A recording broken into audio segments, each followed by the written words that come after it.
Hello students, कैसे हैं आप सभी। उम्मीद करता हूं आप सभी अच्छे हैं। I am Deepak Kumar.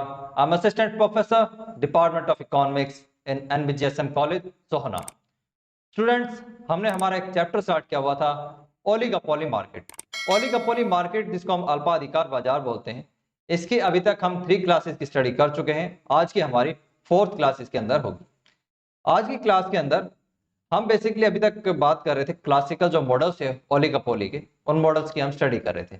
कल की जो हमारी क्लास थी उसके अंदर हमने जो कुर्नोट मॉडल है उसकी स्टडी हम कर चुके हैं।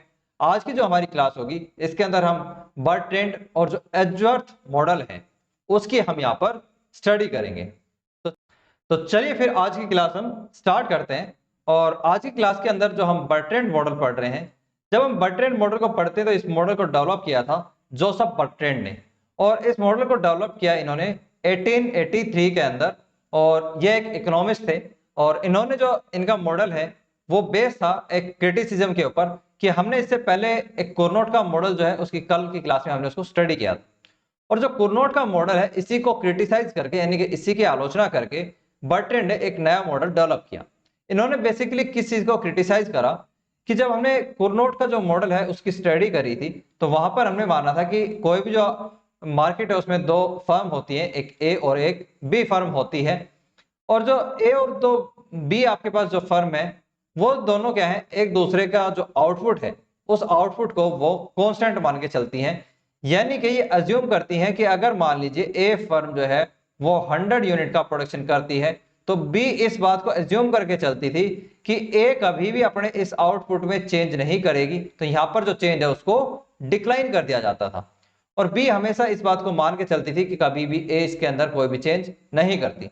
सेम कंडीशन बी के साथ भी थी कि अगर मान लीजिए बी 50 यूनिट जो है उनका प्रोडक्शन करती थी तो ए फर्म जो है वो हमेशा मान के चलती थी कि बी जो फर्म है वो कभी भी इस प्रोडक्शन लेवल के अंदर चेंज नहीं करती करेगी। तो इसी को एक जो क्रिटिसिज्म है उसके तौर पे यहाँ पर यूज किया गया। साथ में एक क्रिटिसिज्म इसके अंदर ये थी कि यहाँ पर जो कॉस्ट ऑफ प्रोडक्शन है यानी कि जो उत्पादन की लागत थी उसको जीरो माना गया था। देखिए, उत्पादन की लागत को जीरो मानने का मतलब है कि आपने कोई भी जो कॉस्ट है वो नहीं लगाई है, आपकी जो लागत है वो जीरो है। बट एक्चुअली कभी भी जो कॉस्ट ऑफ प्रोडक्शन है वो जीरो नहीं होती है। अब इसी को बेस लेके, इसी को एक अजम्पशन के तौर पे रख के जो बर्ट्रैंड थे उन्होंने एक नई अजम्पशन बनाई और इन्होंने माना कि जो राइवलरी फर्म्स होती हैं वो अपने प्राइसेस को कांस्टेंट रखती हैं। यानी कि इन्होंने कुर्नोट की जो अजम्पशन थी इसके अपोजिट अजम्पशन एक डिराइव करी। और इन्होंने माना कि अगर मान लीजिए आपके पास मार्केट में जो है दो फर्म्स हैं, एक आपके पास ए फर्म है और एक बी फर्म है, तो ये दोनों ही फर्म क्या है, ये अज्यूम करके चलती हैं कि अगर ए जो फर्म है उसने 10 रुपीज प्राइस रखे हैं तो बी अज्यूम करके चलेगी कि ए कभी भी अपने इस प्राइस लेवल के अंदर चेंज नहीं करेगी, यानी कि वो कभी भी कीमत का परिवर्तन नहीं करेगी। सेम इसी तरीके से ए फर्म भी है वो अज्यूम करेगी कि अगर मान लीजिए बी फर्म ने 8 रुपीज प्राइस रखे हैं किसी गुड के, तो ए फर्म ये अज्यूम करती है कि बी कभी भी अपने इस प्राइस पॉलिसी के अंदर चेंज नहीं करेगी। और जो कंप्लीट इकोनॉमी है आपकी उसका एडजस्टमेंट होता है किसकी हेल्प से, क्वांटिटी की हेल्प से। ठीक है। दूसरा, अगर हम बात करें यहाँ पर तो जो दोनों ही फर्में हैं ए और बी, उनका डिमांड कर्व उन्हें परफेक्टली पता होता है कि उनका डिमांड कर्व क्या है और मार्केट के अंदर जो टोटल डिमांड है वो टोटल डिमांड आपकी कितने यूनिट गुड्स के इक्वल है। कि मान लीजिए यहाँ पर हम मान के चल रहे हैं कि 200 या 2000 यूनिट के इक्वल क्या है, आपकी टोटल मार्केट की डिमांड है। तो ये दोनों ही फर्म को इस चीज की जानकारी होती है और इसी के बेस के ऊपर दोनों फर्म जो है वो अपना जो प्रॉफिट है उसको मैक्सिमम करने की कोशिश करती हैं। तो मैक्सिमम प्रॉफिट यहाँ पर फर्म जो है वो अर्न करने की कोशिश करेगी। अब अगर हम इसकी अजम्पशन की बात करें तो ये जो थ्योरी है कुछ अजम्पशंस के ऊपर बेस होती है, यानी कुछ मान्यताएं हम इसके अंदर यहाँ पर लेके चलते हैं कि जब तक ये मान्यताएं, ये अजम्पशंस नहीं होंगी आप इस मॉडल को अप्लाई नहीं कर पाएंगे। तो फर्स्ट इसके अंदर जो अजम्पशन आती है कि यहाँ पर आपके पास टू फर्म्स हैं कि एक आपने ए फर्म लेंगे और एक हम बी फर्म लेंगे। उसके बाद आता है कि जो दोनों ही फर्में हैं वो परफेक्टली अवेयर होती हैं डिमांड कर्व से, कि उन्हें पता होता है कि मार्केट के अंदर कितनी डिमांड है, तो इसकी पूरी जानकारी उनके पास होती है। थर्ड अजम्पशन है कि जो फर्म है उसका जो मेन मोटिव है, जो एम है उसका, वो होता है प्रॉफिट को मैक्सिमाइज करना, यानी कि जो उसके लाभ है उन लाभों को अधिकतम करना। उसके बाद हमारे पास फोर है। फोर्थ अजम्पशन जो है यहाँ पर माना जाता है कि जो दोनों ही फर्म है कि ए और जो बी फर्म है इन दोनों में से कोई भी जो फर्म है वो अपने प्राइजेस को चेंज नहीं करेगी, यानी कि यहाँ पर जो प्राइस चेंज है उसको नहीं माना जाता है। यानी कि आपकी जो अभी हमने जो पीछे डिस्कस किया था ये वही केस है कि बी फर्म हमेशा ये अज्यूम करके चलती है कि ए कभी भी अपनी जो प्राइस पॉलिसी है उसके अंदर चेंज नहीं करेगा, और इसी तरीके से जो है बी है उसके केस में भी जो है वो एप्लीकेबल ये कंडीशन होती है। अब अगर हम इसकी डिटेल में स्टडी करने जाएं तो आपकी जो बुक है उससे थोड़ा एक्स्ट्रा यहाँ पर हम स्टडी करेंगे कि इसमें कंडीशन क्या होती है। तो देखिए इसमें कंडीशन ये है कि अगर मान लीजिए जो क्यू है, यानी कि इसको हम बोलते हैं टोटल डिमांड, तो ये हमारे पास क्या है, डिमांड है कंप्लीट, और ये आपकी है मार्केट डिमांड, आप इसको बोल सकते हैं। इन डिमांड्स को दो जो फर्म है वो मिलकर कंप्लीट करेंगी। एक तो आपके पास क्यू ए प्लस में हम इसको बोलते हैं क्यू बी। तो ये जो दो फर्म है वो एक साथ काम करेंगी, और अगर इनकी टोटल डिमांड को मिला दिया जाए तो ये बढ़ती है आपकी मार्केट डिमांड के इक्वल। ठीक है, अब यहाँ पर जो कंडीशन है इसको अगर हम प्राइस के साथ रिलेट करके देखें तो प्राइस मान लेते हैं कि ए जो फर्म है उसके प्राइजेस यहाँ पर हम एज्यूम करके चलते हैं कि मान लीजिए उसने प्राइस रखे हैं गुड्स के 20 रुपीज। ठीक है, 20 रुपीज के ऊपर वो कोई अमाउंट जो है उसको सेल कर रही होती है। इसी तरीके से आपके पास बी फर्म है और उसने प्राइजेस रखे गुड्स के 15 रुपीज मान लेते हैं हम, तो ये भी एक क्वांटिटी को यहाँ पर सेल करेगी। दूसरी जो एक यहाँ पर जो इंपॉर्टेंट चीज है समझने की, कि जो एक गुड्स को सेल करते हैं वो एक होमोजीनियस गुड्स होता है, और होमोजेनियस गुड्स के केस में क्या है कि अगर मान लीजिए ए जो फर्म है वो भी सेम प्रोडक्ट सेल कर रही है और जो बी फर्म है वो भी सेम प्रोडक्ट सेल करेगी, तो ऐसी केस में जब ए फर्म ने 20 रुपीज प्राइस रखे हैं तो ए के जितने भी कस्टमर होते हैं वो चले जाते हैं किसके पास, बी फर्म के पास। ठीक है, क्यों, क्योंकि देखिए गुड्स दोनों ही फर्म के सेम है, होमोजीनियस प्रोडक्ट है, यानी कि समरूप आपके पास वस्तुएं हैं, कोई भी वस्तुओं के अंदर डिफरेंस नहीं होता है। तो ऐसी कंडीशन में जिस फर्म के प्राइस कम होते हैं सभी कस्टमर जो है उसकी तरफ चले जाएंगे। तो यहाँ पर जो इस केस के अंदर अगर हम देखें तो जो कंप्लीट मार्केट की डिमांड है उसको पूरा करा जाता है किसके द्वारा, जो फर्म बी है उसके द्वारा। तो आप इस केस के अंदर कह सकते हैं कि मार्केट डिमांड अगर यहाँ पर हम मान के चलें कि ये आपके पास थी 200 के इक्वल, और 200 में से 100 जो है वो प्रोड्यूस करी थी ए फर्म, और 100 यूनिट जो है प्रोड्यूस करी थी बी फर्म। लेकिन अगर हम बात करें अब इस वाली कंडीशन की, तो इस कंडीशन में क्या है कि जो टोटल डिमांड है उसको कंप्लीट करेगी कौन सी, फर्म बी। क्यों, क्योंकि उसके प्राइस कम है और सभी कस्टमर जो है सारी की सारी जो गुड्स है वो परचेज करेंगे बी से। तो यहाँ पर जो कंडीशन है कि 200 जो है टोटल डिमांड थी वो इक्वल हो जाएगी 200 जो आपके पास बी फर्म है उसके इक्वल। तो ये केस इसके अंदर होता है। अपोजिट कंडीशन भी इसकी हो सकती है कि जहां पर जो कंप्लीट जो है प्रोडक्ट सेल किया जाता है किसके द्वारा, जो फर्म ए है उसके द्वारा। ऐसी कंडीशन में जो प्राइस है वो बदल जाते हैं कि यहाँ पर आपके जो प्राइस है वो अब मान लेते हैं 10 रुपीज है, और जो बी फर्म है उसके प्राइस कितने हैं, 15 रुपीज।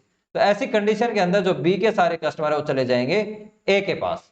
तो एक केस हमारे पास ये होता है। तो इस तरीके से जो है फर्में क्या करेंगी, जो प्राइस है उनको एडजस्ट करती हैं कि अगर एक फर्म का प्राइस ज्यादा है तो दूसरी फर्म है वो प्राइस को कम करेगी। तो इस तरीके से इनका जो एडजस्टमेंट है वो चलता रहता है। और एटलीस्ट जब हम लास्ट की पोजीशन की बात करें तो लास्ट पोजीशन के अंदर जो है दोनों ही फर्म को प्रॉफिट नहीं होते हैं, वो एक मिनिमम लेवल के ऊपर ही प्रोडक्शन कर रहे होते हैं। और ये मिनिमम लेवल ऑफ प्रोडक्शन क्या है कि आपकी जो एमसी है यानी कि मार्जिनल जो कॉस्ट कर्व है वो इक्वल होता है गुड्स के प्राइसेस के इक्वल। यानी कि आपने अगर मान लीजिए कॉस्ट लगाई है 20 रुपीज तो आपके पास जो प्राइस होंगे वो भी कितने हैं, 20 रुपीज है। और ऐसी कंडीशन के अंदर जो फर्म है उसको कोई भी प्रॉफिट नहीं होते हैं। और अगर कोई भी प्रॉफिट नहीं है तो इसका मतलब है कि जो फर्म है उसको नॉर्मल प्रॉफिट होते हैं इस केस के अंदर। तो ये चीजें हम यहाँ पर देखते हैं। अगर हम अब इसको एक इक्वेशन की हेल्प से देखें कि किस तरीके से कंडीशन होती है, तो यहाँ पर आप क्या है एक इक्वेशन ले सकते हैं कि ये हमारे पास एक डिमांड फंक्शन है जिसके अंदर हमने लिया है कि 80 जो है वो 80 माइनस में 2Q, और यहाँ पर हम मान के चलते हैं कि आपके पास मार्जिनल कॉस्ट है जो कि हमारे पास दी हुई है कितनी 10, प्राइजेस मान लेते हैं आपके पास कितने हैं 10 है। तो ऐसी कंडीशन के अंदर अगर हम जो इस डिमांड कर रहे हैं ये हमारे पास क्या है, डिमांड फंक्शन है। ये क्या है, डिमांड फंक्शन है, यानी कि मांग का ये आपके पास फलन है। ये इक्वेशन बेसिकली अगर आप बीए में है तो ये आपके लिए अगर आप इसको सोल्व ना भी करें तो भी कोई बात नहीं, लेकिन अगर आप इसको सोल्व कर पाते हैं तो बहुत ही अच्छी बात है और आपका जो ये मॉडल है वो थोड़ा सा न्यूमेरिकली लगेगा। अब अगर हम इसमें जो हमारे पास ये इक्वेशन है इसमें अगर हम p की वैल्यू को पुट कर दें तो p की वैल्यू हमने रखी है 10, तो ये हमारे पास कितना आता है 10 इक्वल है किसके 80 माइनस में 2Q। अब इनको हम सेपरेट कर लेते हैं, जो ये 2q है इसको दूसरी साइड ले जाते हैं और 10 को हम इस साइड ले आएंगे। तो ये हमारे पास आता है माइनस का है तो ये प्लस में चेंज हो जाएगा, और 10 हमारे पास प्लस का है तो ये 80 माइनस में 10, तो ये हमारे पास जो है वो 2q इक्वल है किसके 70, और q इक्वल है किसके हमारे पास 70 अपॉन में 2 के। ठीक है, तो यहाँ पर जो आपके पास आउटपुट आता है वो कितना है 35, कि अगर आपके पास q जो है q की वैल्यू आई है 35, और इसका मीनिंग क्या है कि ये आपके पास है टोटल डिमांड, कि ये हमारे पास दी हुई है टोटल मार्केट की डिमांड, और ये जो टोटल मार्केट की डिमांड है इसको प्रोड्यूस करेंगी कितनी फर्में, इसको प्रोड्यूस करती हैं दो फर्में, एक ए और एक बी। तो यहां पर आप क्या है इस 35 को डिवाइड कर देते हैं टू फर्म्स के बीच में, तो ये हमारे पास आता है 17.5, और इस तरीके से जो है एक फर्म जो है वो 17.5 और दूसरी फर्म जो है वो भी 17.5 जो यूनिट है उनका वो प्रोडक्शन करेगी। ठीक है, तो ये कंडीशन हमारे पास यहां पर आती है।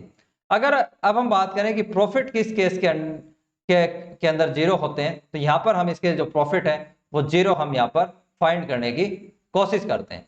तो देखिए अब इसको जो इक्वेशन है इस इक्वेशन को आप नोट डाउन कर लें। अब जो है हम इसको सोल्व करेंगे आगे। तो यहां पर आपके पास क्या है कि प्रॉफिट हम फाइंड करते हैं कि प्राइस में से अगर मैं एवरेज कॉस्ट को माइनस कर दूं तो हमारे पास क्या आएगा प्रॉफिट आता है।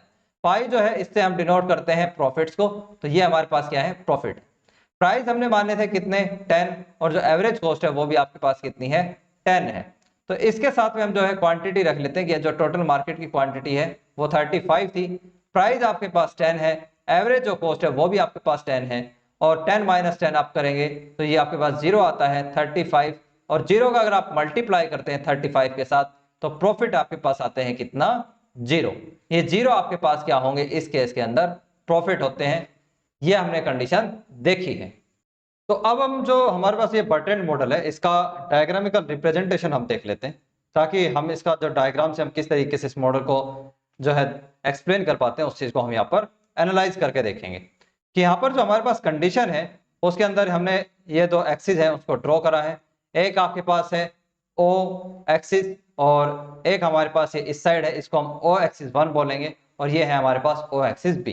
ये हमारे पास ओ वाई एक्सिस है, इस ओ वाई एक्सिस के ऊपर हम लेते हैं गुड्स के प्राइसेस को।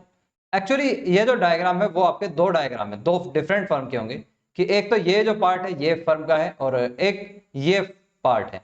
तो इस साइड हमने ए फर्म को लिया है और ये हमारे पास क्या है बी फर्म है। इस दोनों जो फर्में हैं इनका हम यहाँ पर जो डायग्राम है उससे दोनों की कंडीशन उनको हम प्रूव करेंगे। तो अब हमारे पास क्या है कि ये हमारे पास आता है डेटी डिमांड कर्व, और ये डिमांड कर्व जो है वो किसका है, ये फर्म आता है ए का। फर्म ए को पता है कि उसकी जो मार्केट में डिमांड है उसके लिए डिमांड कर्व उसका होता है। ये हमारे पास जो है वो डिमांड कर्व जो है डीडी, ये बी फर्म का डिमांड कर्व हमारे पास यहाँ पर होगा। अगर हम कंडीशन को अब स्टार्ट करें तो फर्स्ट यहाँ पर प्रोडक्शन जो है वो करना स्टार्ट करती है फर्म ए, और फर्म ए क्या करती है कि ओपी जो आपके पास ए प्राइस है, ओपी ए प्राइस के ऊपर कितनी क्वांटिटी को सेल करती है ओ एन को, कि ओ एन क्वांटिटी को यहाँ पर सेल किया जाता है किसके द्वारा फर्म ए के द्वारा। ठीक है, और ऐसी कंडीशन के अंदर जो फर्म का प्रॉफिट है वो प्रॉफिट का पार्ट आपके पास कितना होगा, कि अगर मैं इसको नाम दे दूं कि ये आपके पास सी है, तो इस कंडीशन में जो फर्म का प्रॉफिट है वो आपके पास होता है ओ पी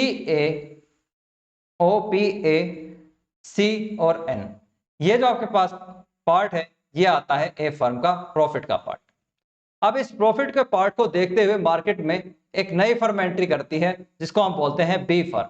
बी फर्म जब मार्केट में एंट्री करती है तो वो अपना जो प्रोडक्शन है उसका लेवल रखती है ओ से लेके एम तक, और जो प्राइस रखती है वो रखेगी क्या ओ पी बी, यानी कि बी फर्म के जो प्राइस है वो कितने हैं ओ पी बी, और जो क्वांटिटी यहाँ पर सेल करती है वो कितनी है ओ एम क्वांटिटी।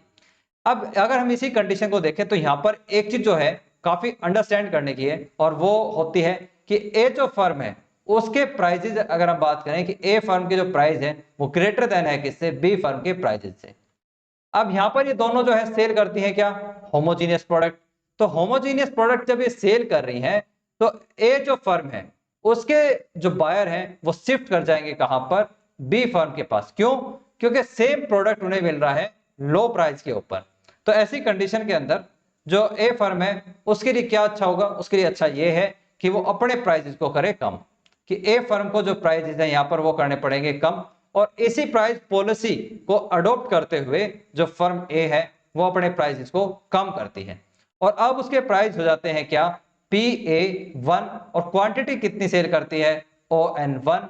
और जो यहाँ पर फर्म के प्रॉफिट की बात करें तो वो उसका होता है कितना, अब इसका प्रॉफिट चेंज होकर, यानी कि इसका प्रॉफिट जो है वो कम होकर कितना हो जाता है, OPA और PA1D और N1। तो ये आपके पास जो पूरा पार्ट है, ये पार्ट आता है फर्म ए के प्रॉफिट का। अब इसी को देखते हुए कि जो फर्म बी है वो इसी कंडीशन को एनालाइज करती है, क्योंकि इस कंडीशन के अंदर अब ये पोजीशन जो है वो चेंज हो गई, और इसके अंदर क्या है कि बी जो फर्म है, बी फर्म के जो प्राइस है वो ग्रेटर देन हो गए किससे, ऑटोमेटिकली ए फर्म के प्राइस से। क्यों, क्योंकि ए फर्म ने अपने प्राइसेस को कम कर दिया था। तो अब जो बी फर्म के जो कस्टमर है वो शिफ्ट कर जाते हैं कहां, ए फर्म के पास। तो इसको देखते हुए जो बी फर्म है वो भी अपने प्राइसेस को क्या करेगी, कम करती है, और इस कंडीशन के अंदर जो प्राइसेस है बी फर्म के वो हो जाते हैं PB1। तो PB1 और क्वांटिटी कितनी सेल करती है, OM1। तो यहां पर हम ये जो कंडीशन है कि जो फर्म है बी उसके प्राइसेस कितने हो गए, OPB1, क्वांटिटी कितनी सेल करती है, OM1। तो ये कंडीशन कब तक चलेगी, देखिए इस तरीके से जो प्राइस है वो एक दूसरे जो फर्में है वो कम ज्यादा करती रहेंगी, और ये कंडीशन तब तक चलती है जब तक कि जो पूरी मार्केट है उस मार्केट का जो प्राइस है वो जीरो ना हो जाए, यानी कि जब आपके पास जो जीरो प्राइस है वो आ जाता है तो ऐसी कंडीशन के अंदर हम कहते हैं कि मार्केट जो है वो जो अपने मिनिमम लेवल के ऊपर आ जाएगी। तो आई होप कि ये मॉडल आपको समझ में आया होगा। तो अब हमारे पास क्या है, नेक्स्ट मॉडल हम पढ़ते हैं, और ये नेक्स्ट मॉडल जो है वो एजवर्थ मॉडल है। और इस मॉडल को अगर हम डेवलप करने की बात करें तो इसको एजवर्थ ने डेवलप किया था, और इन्होंने डेवलप किया कब, 1897 के अंदर इस मॉडल को डेवलप किया था। ये जो मॉडल है वो बेस होता है किसके, जो हमारे पास कुर्नोट जो मॉडल था, इस कुर्नोट मॉडल के ऊपर ये बेस है। इसकी कुछ अजम्पशंस को यहाँ पर जो एजवर्थ है उन्होंने लिया। और अगर हम इसकी अजम्पशंस की बात करें तो इसमें अजम्पशंस ली गई कि यहाँ पर दो जो फर्में हैं वो ली जाती हैं, कि एक तो आपके पास ए फर्म है और एक बी फर्म है, दो फर्में हम इस मार्केट के अंदर लेंगे। उसके बाद आता है कि दोनों जो फर्में हैं वो एक होमोजीनियस प्रोडक्ट को सेल करेंगी, यानी कि एक समरूप वस्तु को वो बेचती हैं। उसके बाद जो है कि आपके पास जो दोनों फर्में हैं उनकी कॉस्ट जो है प्रोडक्शन की वो जीरो होती है, कि यहाँ पर भी जो माना गया है यहाँ पर कॉस्ट ऑफ प्रोडक्शन जो है वो जीरो है, यानी कि शून्य आपके पास होती है। उसके बाद फोर्थ अजम्पशन जो ली गई है वो है कि जो दोनों ही फर्में हैं वो अपना जो आउटपुट रेट है उसको मैक्सिमम करना चाहती है। और फिफ्थ आपके पास जो अजम्पशन है वो ये है कि ऐसा बिलीव माना जाता है इसके अकॉर्डिंग कि जो राइवल फर्म्स हैं वो हमेशा अपने जो प्राइसेस हैं उनको कांस्टेंट रखेगी, कि जो आपके पास एजवर्थ हैं इन्होंने भी माना कि अगर आपके पास दो फर्म्स हैं ए और बी, तो ए फर्म ये हमेशा एज्यूम करके चलेगी कि अगर मान लीजिए बी फर्म के कुछ प्राइस है कि 100 रुपीज बी फर्म के जो प्राइस हैं वो होते हैं, तो ए फर्म जब भी प्रोडक्शन करेगी तो ये एज्यूम करके चलती है कि बी कभी भी अपने इस प्राइसेस के अंदर चेंज नहीं करेगी, यानी कि बी की जो प्राइस पॉलिसी है उसमें नो चेंज पाया जाता है। ये कंडीशन जो है वो ए फर्म एज्यूम करके चलती है। सेम कंडीशन जो है वो अप्लाई होती है ए फर्म के लिए, कि अगर ए फर्म जो है वो प्राइस सेट करती है तो बी फर्म ये हमेशा एज्यूम करेगी कि ए कभी भी अपने प्राइसेस को चेंज नहीं करती है।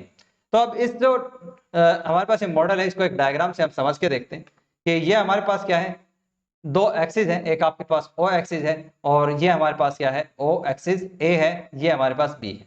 ये हमारे पास ओ वाई एक्सिस है जिसके ऊपर हम लेते हैं प्राइसेस को, कि यहाँ पर आपके पास प्राइसेस हमने ले लिए। अब ये जो हमारे पास है इसको हम बोलते हैं डीडी, डिमांड कर्व, जो कि आपका ए फर्म का होता है। यहाँ पर हमारे पास क्या है, ये डीडी आपके पास डिमांड कर्व है जो कि आपके पास बी फर्म का इसके कंडीशन के अंदर है। ए फर्म अपना प्रोडक्शन करना स्टार्ट करती है और वो प्राइस रखती है कितना, ओपी ए प्राइस, और क्वांटिटी कितनी सेल करेगी, ओ एन क्वांटिटी उसने सेल करी। इसी को देखते हुए अब मार्केट के अंदर जो है एक और फर्म जो है वो एंट्री करती है, बी फर्म, और बी फर्म जो है सेम प्राइस के ऊपर क्वांटिटी सेल करती है कितनी, ओ एम क्वांटिटी ये सेल करेगी। यानी कि ए फर्म है जिसका प्राइस लेवल हमने रखा है ओपी ए, क्वांटिटी सेल करती है ओ एन वन।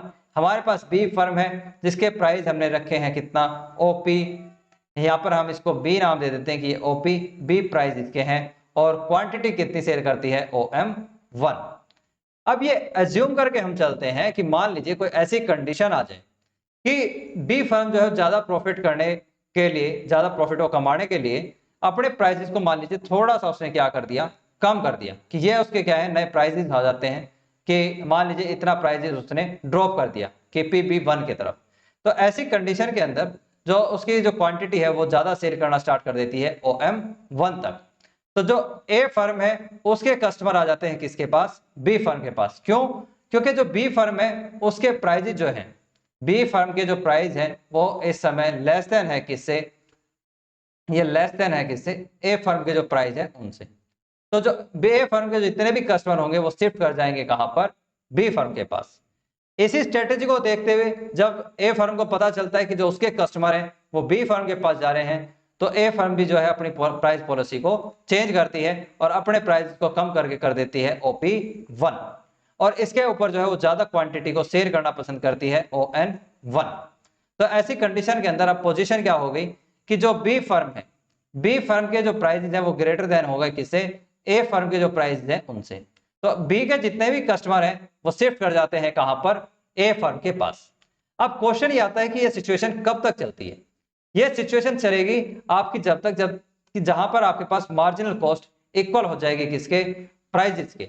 यानी कि आपके पास सीमांत लागत और सीमांत कीमत जब एक दूसरे के बराबर हो जाती है तो उस कंडीशन में जो है आपकी जो फर्म होती है वो एक दूसरे के इक्वल प्राइसेस के ऊपर क्वांटिटी को सेल करेगी।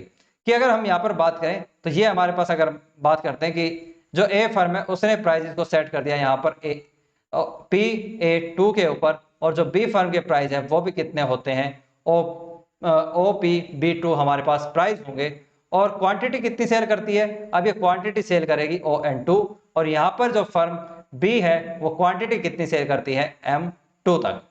कि ए फर्म ने प्राइस कितने रखे हैं अब OPA2, क्वांटिटी कितनी सेल करेगा ON2 तक ये क्वांटिटी सेल करता है। इसी तरीके से ये तो आपके पास हो गया फर्म ए के लिए। फर्म बी की कंडीशन को अगर हम देखें तो प्राइस सेट करती है OPB2 और क्वांटिटी कितनी सेल करेगी OM2 तक। तो ये कंडीशन यहां तक हमारे पास हो जाती है। अब देखिए यहां तक तो कंडीशन जो है वो कुछ कुछ आपकी सेम होती है किसके जैसे, जैसे कि हमने बात करी थी पीछे बर्ट्रैंड मॉडल के अंदर। तो एजवर्थ जो मॉडल है वो क्या बताता है अलग से, ये कहता है कि जब आपने एक मिनिमम लेवल और एक मैक्सिमम लेवल आपको मिल गया, कि यहाँ पर अगर हम बात करते हैं कि जो ये हमारे पास क्या है मैक्सिमम लेवल है प्राइजेस का, ये आपके पास PA2 जो हमने बोला और PB2 हमने बोला, ये आपका पास क्या है मिनिमम लेवल है। अब जो है ए फर्म वो हमेशा एज्यूम करके चलती है कि बी हमेशा इस प्राइस के ऊपर ही सेल करेगी, यानी कि OPB2 के ऊपर जो है वो हमेशा सेल करती है क्या, बी फर्म। तो यहाँ पर ए फर्म जो है उसमें मान के चलती है कि बी अपने जो प्राइस है इसको कांस्टेंट रखेगी। तो ए फर्म जो है वो स्ट्रेटेजी को चेंज करती है और वो दोबारा से क्या करती है गुड्स के प्राइसेस को बढ़ा देगी, कि जो उसके गुड्स के प्राइस है उसको बढ़ा के इसने दोबारा से क्या कर दिया ऊपर की तरफ इसको शिफ्ट कर दिए और अब आपके जो प्राइस है वो OP1 पे आ जाते हैं और जो इसका प्रॉफिट है वो यहाँ पर बढ़ना स्टार्ट हो जाता है। इस प्रॉफिट को देखते हुए जो बी फर्म है वो भी ए फर्म को फॉलो करती है और वो भी अपने प्राइसेस को क्या करेगी, इंक्रीज कर देगी, कि जो बी फर्म के प्राइस है वो भी इंक्रीज कर देती है इस तरीके से। ठीक है, ये जो प्राइसेस का इंक्रीज या डिक्रीज करने का जो सारा जो सिनेरियो है वो कंटिन्यूअसली आपका चलता रहता है। तो अब हम बात कर रहे हैं कि आपके जो प्राइजेस हैं दो फर्म्स के, फर्म ए और फर्म बी के प्राइजेस, तो ये जो प्राइजेस है वो एक रेंज है जिसके अंदर ये प्राइजेस जो है वो इंक्रीज या डिक्रीज होते रहते हैं दोनों ही फर्म के लिए। कि दोनों ही फर्म जो है कि आपके पास ये हमने जो ए फर्म है इसके लिए प्राइस दिए PA, जो इसके लोअर प्राइस है वो PA1 है। इसी तरीके से बी फर्म है उसके लिए हमने प्राइस दिया PB और लोअर प्राइस है इसके PB1। इन दोनों रेंज के अंदर ही जो दोनों फर्म है इनके प्राइसेस अप या डाउन होते रहते हैं। तो इस कंडीशन में हम कह सकते हैं कि जो आपकी ओलिगोपोली मार्केट है और उसके एजवर्थ मॉडल के अंदर हम कह सकते हैं कि आपके जो प्राइसेस हैं वो अनस्टेबल होते हैं, यानी कि जो आपके पास प्राइसेस हैं वो अनडिटरमाइन होंगे, उनका निर्धारण जो है एक पर्टिकुलर पॉइंट के ऊपर नहीं हो सकता है और ये अनस्टेबल होते हैं, यानी कि कभी अप चले जाते हैं कभी डाउन चले जाते हैं, तो कीमत ऊपर नीचे घटती बढ़ती हमेशा रहती है। तो उम्मीद है कि आपको आज की जो वीडियो क्लासेस है वो आपको पसंद आई होगी, और इस वीडियो क्लास की क्वालिटी को हम किस तरीके से और इम्प्रूव कर सकें, तो इसके रिगार्डिंग जो भी आपके पास वैल्यूएबल सजेशंस हैं वो हमें कमेंट बॉक्स में जरूर बताएं। Then stay safe and healthy. Thank you for watching.